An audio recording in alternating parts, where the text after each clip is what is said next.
Hello guys, Moukass here. The public test server just got updated with many interesting changes, and I could not resist to show you a preview with my favorite features. Indar has been completely revamped, there is a new vehicle, and many quality of life changes, balance changes, many things that will make the game much better I think. So I think this is worth a little overview. So I recorded all this on the public test server, there will be a link to download the client in the description, or you can just read the patch notes that are very long but very interesting. So first we can now test the new vehicle, it's called the Ant. It can hold 4 players but only one can gun, and the driver can harvest resources and deploy to construct assets. For now we can only build the central generator. The description they gave it is really funny. For now it's just a big bomb, but we should be able to build more fortification over time, like walls, turrets, bunkers. This was in the 3rd anniversary live stream. So the generator can make your faction get victory points to lock down continents. And if you blow it up, you'll have a freaking big explosion. It's pretty hard to destroy, I tried many things with another guy on the PTS. But if you make it, you'll see the biggest explosion in the game. It reminds me of the tactical nuke in StarCraft. Nuclear launch detected. So the next big change for me is the Indar revamp. Indar is like Dust 2 of this game, most of the time people play there, so I think this revamp is badly needed. Many bases have been changed with more cover, more thunderous spots. Some bases have been completely removed and replaced by a few buildings for cover. All this is to improve the flow of the battle and explode the terrain a little more. So Broken Arch Road doesn't exist anymore, now it's a sandy garage and a vehicle terminal, and a bridge. And the other bases that were removed are West Highlands Checkpoint, Sandstone Gulch, Black Shard Iridium Mine and East Canyon Checkpoint. They just have been nuked from the map. Some of these modifications are really radical and I think it will really shake up the battlefield on Indar. I hope to see more battles in the open in between the bases, less spawn camping of course and more variety in the places we fight. One of my favorite changes is at Indar excavation site. The aim point finally got moved outside of the tower. B point is much more covered now, like in a garage with a few boxes and bones.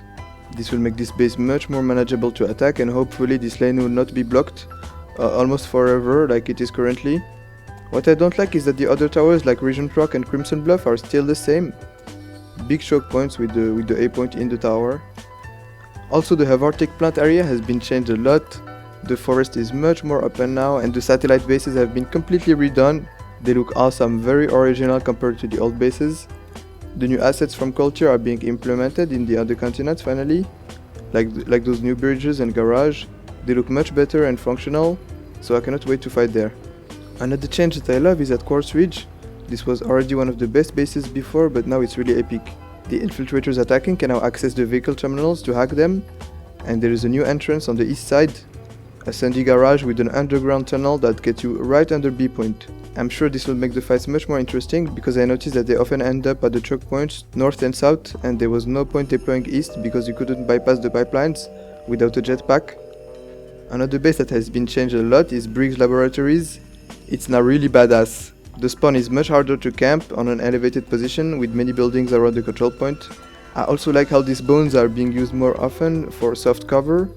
And it really looks like it was built on a dinosaur graveyard. So really awesome job Xander. This will make Indar much more enjoyable and fresh again to play on. This work is obviously in progress, so there is some weird things like flying spawns at Black Shard and the invisible walls. On the patch notes they said that they'll start working on this again after the holidays. So happy new year to everyone by the way. So this is not all, the patch notes are huge. The battle rifles can now equip more attachments. The underbarrel smoke launcher and grenade launcher, which is very interesting because this weapon was already very versatile and most of the classes can equip it. I love it with the engineer when fighting at long range. And now with the smoke launcher you'll be able to disrupt the battlefield even by yourself. So the heavy sword shield has been nerfed. The base resistance has been reduced from 750 to 450, almost 40% less. I think this is actually a buff to all the other infantry classes because the heavies are everywhere. I also play it a lot. It's the dominant infantry class beside the maxes. So maybe you'll start to see a little more class variety. The Gatekeeper has also been nerfed. It will be a little less accurate with lower projectile speed and more bullet drop. Many NC and VS tankers will be very happy about that, but I think it will still stay very powerful. So another good change is that ejection seat is now default on all Valkyries. You can drop safely like from a galaxy. This will prevent many fails and rage. Everyone is dead because of the fall damage, lol. Oh my god, that fail. The heck? I like this change a lot, but I think the squad spawn should also be default for the Valk. And finally, there is also some improvements to the leadership system. You can now split your squads into Fireteams, and you can interact with other players directly on the map and the minimap. You can click on their little arrow and invite them or promote them. And they finally added this invite all button for outfits, so I don't have to invite my squad mates one by one. I asked for this almost 1 year ago, and it really brought a smile to my face to see it implemented. What I think is the most important to improve in the leadership system is to display the resource count of the squad members, like how much nanites they have, so the leader can micromanage them much easier. Also, I think all the platoon members should appear on the HUD for the leader. This is one of the reasons I don't like to lead platoons. It's because I don't have any information about Bravo Squad, Charlie and Delta. I don't know if they're alive or dead, I don't know if they obey or not, I don't know how many there are, I don't know which class they have. So as a platoon leader, I don't feel that I have the tools to lead a platoon. If I want to lead them really seriously, I'll have to see their names on the HUD, with which class they're playing, and how much resources they have.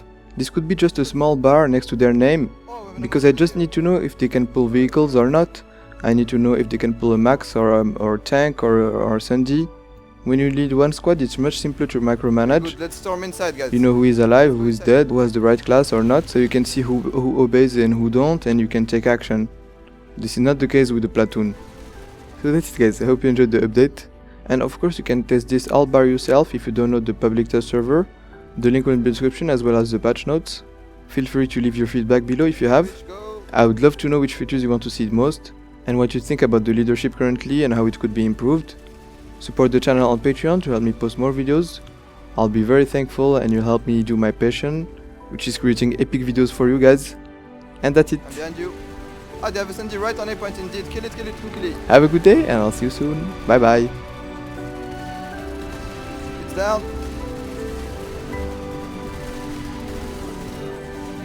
Yeah, we're going away. I'm down.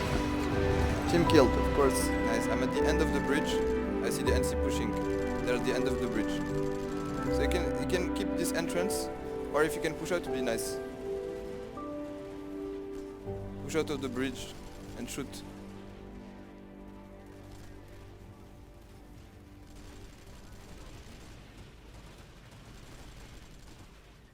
Nice. I have a nice background, guys. There's 3 galaxies.